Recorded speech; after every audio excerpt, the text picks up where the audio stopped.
बिस्मिल्लाहिर्रहमानिर्रहीम। अस्सलामु अलैकुम नाज़रीन, मैं हूं आपकी मेज़बान अलीशा शहजाद और आप देख रहे हैं क्राइम फाइल। नाज़रीन, लालच इंसान को अंधा कर देती है। ज़मीन, ज़र और जन की वजह से कत्लो गारत होती आई है। आज भी ऐसा ही मामला सामने आया है जिस पर ज़मीन जायदाद की खातिर भाई भाई के खून का प्यासा हो गया।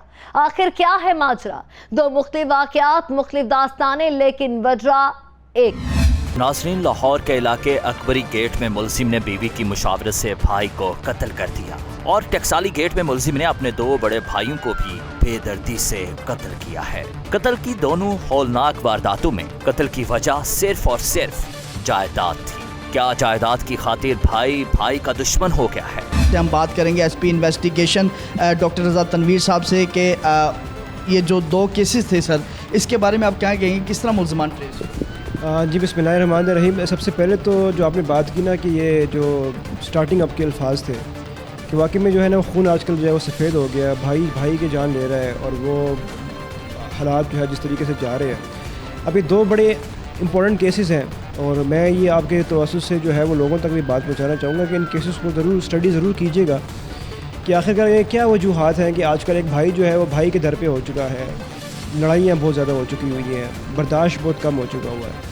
ये दोनों टिपिकल वही केसेस हैं कि जिसमें ऑलमोस्ट स्टोरी सेम है कि जायदाद की हथियाने के ऊपर जो है वो भाइयों की आपस में लड़ाई होती है दोनों केसेस में। अगर आप वो टकसाली वाला देखें तो उसमें भी सेम स्टोरी है, अकबरी गेट वाला देखेंगे उसमें भी सेम स्टोरी है। और उसके बाद जो है वो भाई वापस आके रिएक्शन देता है और रिएक्शन देते हुए कहता है कि चलो नहीं देनी तो मैं फिर ऐसा कर लेता हूँ। तो टकसाली वाले गेट केस में भी यही हुआ कि जब 15 की कॉल चली कि जी डबल मर्डर हो गया, दो भाइयों का कत्ल हो गया। तो हमने फ़ौरन रिस्पॉन्ड किया, ऑपरेशन ने भी, इन्वेस्टिगेशन ने भी, हमने भी वकूए पे ही थे। तो इसी असना में जो मेन मरकज़ी मुलजिम था वो जो है वो खुद ही हमारे सामने पेश हो गया। हमने उस जब पता चला कि ये कौन था कौन नहीं था, हमने फ़ौरी तौर पे जो है वो रेड उसी टाइम पे करना शुरू कर दी। जो उसके नज़दीकी ब्रदर इन लॉज के घर वगैरह थे, उसके जो ससुराल के घर वगैरह थे, तो उसकी वजह से थोड़ा एकदम से प्रेशर आया या उसने खुद रियलाइज़ किया तो वो विदिन 2 आवर्स जो था वो थाने खुद ही आ गया। उसने अपने आप को जो है वो सरेंडर कर दिया कि जी मैंने किया है, मुझे आप गिरफ्तार कर लें। और दूसरे केस में भी यही था कि भाई जो है वो भाई से पहले लड़के जो है वो घर से बाहर चला जाता है, जो अकबरी गेट वाला केस है। और वो 2 दिन बाद जब वापस आते तो उसकी बीवी ने से कहा कि यार हम जो है वो मतलब इस तरह से तो आपको रोज़ाना में घर से निकाल देते हैं, ये तो कोई तरीक़ाकार नहीं है। इंस्टिगेट उसको किया गया और उससे जाके अपने बड़े भाई को जो है वो छुरियों के वार से जो है वो कत्ल कर दिया। एसपी के मुताबिक दोनों केसेस में भाई ने जायदाद की खातिर भाई को कत्ल किया है। पुलिस अफसर मियां बीवी दोनों को कत्ल का जिम्मेदार ठहराती रही। जिसने अपने शोहर को उकसाया और जिसने कत्ल किया, भाई भाई के दुश्मन क्यों हो गए? क्या जायदाद अपनों की जिंदगी से ज्यादा अहम है? नाज़रीन, पुलिस तस्दीक कर रही है कि कत्ल के दोनों केसेस में भाई ने ही भाई को कत्ल किया है। क्या अपनों का खून सफेद हो गया?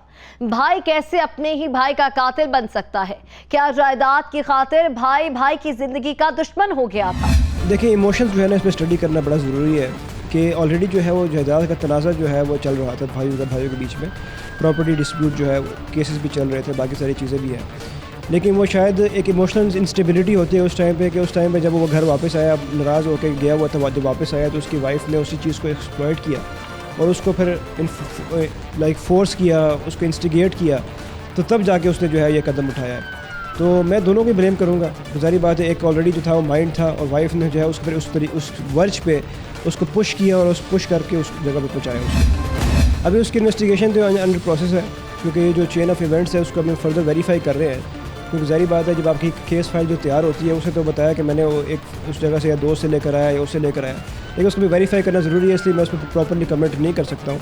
क्योंकि ज़ाहिर बात है वो केस फाइल का भी हिस्सा बनना है और उसको हमें जो चेन ऑफ इवेंट्स है उसको वेरीफाई करते हुए एविडेंस को आगे ट्रायल में लेके जाना है। लेकिन उसमें मैं ये कहना चाहूँगा कि चाहे इवेंट जो मर्ज़ी हो, जो बंदा चाहे इस वर्ष में पहुँच भी जाए कि वो छुरी उठा ले या पिस्टल उठा ले, उसकी जो इमीडिएट फैमिली है, जो उसकी वाइफ है या उसके जो बच्चे हैं या उसके जो पेरेंट्स हैं, उनको उसी टाइम पे इंटरफेयर कर लेना चाहिए ताकि इस तरह के घिनौने जो वाक़यात हैं ना वो ना हो सके। और आपके सामने है कि एक केस में तो खुद इमीडिएट फैमिली ने उसको इंस्टिगेट किया और दूसरे में जो है वो उनको बचाने वाला कोई नहीं था या समझाने वाला कोई नहीं था। तो इसलिए मैं इसमें मैसेज यही है हमारी तरफ से भी कि आप लोगों से बातें ज़रूर करें।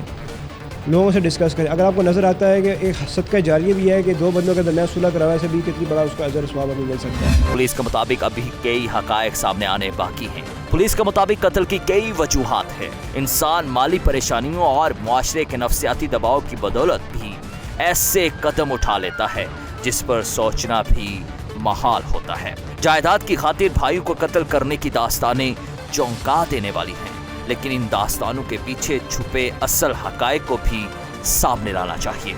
नाज़रीन, पुलिस ने मुल्ज़िमान को गिरफ्तार कर लिया है। भाई को जायदाद की खातिर कत्ल करने वाले 2 केसेस बेनकाब हो चुके हैं। पुलिस इन दोनों हौलनाक वाकयात की तह तक पहुंचने की कोशिश कर रही है।